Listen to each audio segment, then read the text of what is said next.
Liris Chica, isang mahuhulang nagsabi na si Bel Mariano ay deserves niya ng higit pa sa pag-ibig lamang. 'Di ba? Totoo nga naman na hindi sapat ang mahalin lang tayo. Kailangan din nating makasamang taong nakikita tayo bilang bahagi ng kanyang plano, hindi basta lang option. Kasi para kay Bel Mariano, sabi ng manghula, na nagtagumpay bilang kapatid, anak at artista sa kabila ng mga hamon, nararapat siyang makatagpo ng pag-ibig na may puso at layunin.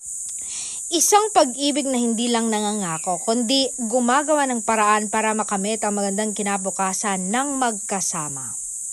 Diba? Ito rin po ay paalala sa atin na bawat isa tayo ay karapat-dapat sa pag-ibig na nagpapalakas sa atin, nagpapahalaga sa kung sino tayo at handang harapin ang buhay kasama natin.